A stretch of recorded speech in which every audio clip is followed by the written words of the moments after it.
What's up, guys? It's Oblivious Gamer here, and well, it's been a while, been busy, but gonna be doing videos at my own pace now, so there's still gonna be videos. I'm trying to manage time better to be able to still do them, but I don't know how consistent I'm gonna be. So, what I wanted to talk about today, not a lot happened recently because I've also been waiting on something that I particularly wanted to talk, but there is some interesting conversation to have here. So what happened is Sony Interactive Entertainment, just through Jason Schreier, a very famous gaming journalist, found out that there were two live service games that Sony decided to cancel. These were unannounced, and the two studios that were working on them were Bluepoint and Bend Studios.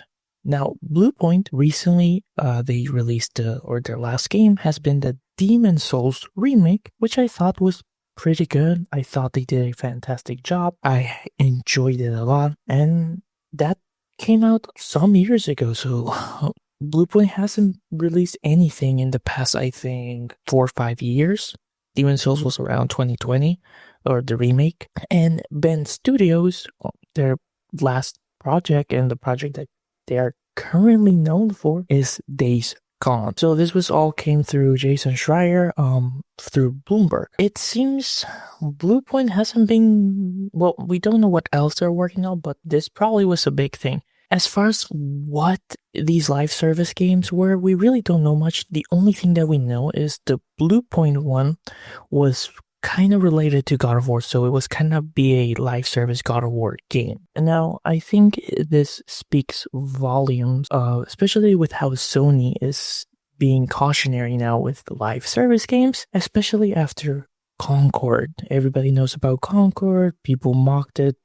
They're mocking it until today. It was a massive failure. A lot of money went into it. Nobody liked the characters design. Maybe I've heard the gameplay was alright, but again, it didn't gel with people. Nobody bought it. It was this whole debacle to the point that Sony unlaunched the game and just refund anybody. I think the whole market of live service games is really changing. It's not the cash cow that a lot of these companies, investors, CEOs thinks it is. It's only a very specific amount of these live service games that actually end up making, and in the long term, they become profitable. We've seen a lot of video game companies trying to take a crack at this and just fail miserably. Bandai Namco recently with Blue Protocol, if you guys remember, that was going to be like their big MMO attempt of like a live service game with like anime style.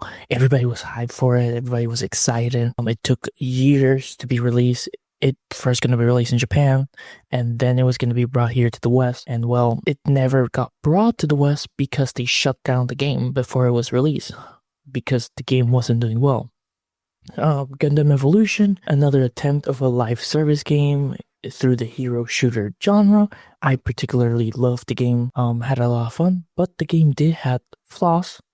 Again, barely a year the game lasted, it was shut down. And of course, there's many examples. It's very complicated for these live service games to thrive. They require a lot of money for servers, having people work on new ideas, new characters, new events. You have to have people employed to be able to update the game, be it through content or, just keeping the game stable with patches, making sure that everything is running smooth. So it is expensive to maintain it, which is why a lot of these companies are backing out because they just don't see the risk in paying for servers, paying for people when nobody's playing their games. And also time. Time is not unlimited. People have a finite amount of time. So we all can be playing games 24/7. So every game right now is out there competing for your time, especially live service games. I could do a video, multiple videos. It could be hours of me talking about this. Now, I think for me, I understand Bend Studios. I'm not too particularly hit about it. I thought Days Gone was alright, but I don't know what other things they're going to be working on now. But I wasn't also looking forward to anything. I think Bluepoint hits the most because I was really hoping they were doing something maybe a remake of a game that we just haven't seen in a while. I know there are some people hoping for Bloodborne, which I don't know if that is ever gonna happen, but especially since Demon Souls was their last project, Demon Souls being a Souls-like game that, was from Sony, that From Software did the game, but the IP was never touched because it was Sony owned. So because Bloodborne is in a kind of same situation where From Software did the game, but since it's a Sony IP, we really haven't seen any remasters, remakes, re-release for PC or the PlayStation 5 with like better frame rate, updated graphics. So there was also a small hope from some people from that. And especially with the previous title also. I mean, they did also the remake for Shadow the Colossus, which was also received pretty well. And Shadow the Colossus was a fantastic game from the original Team Ico back in 2005 for the PS2. It was fantastic.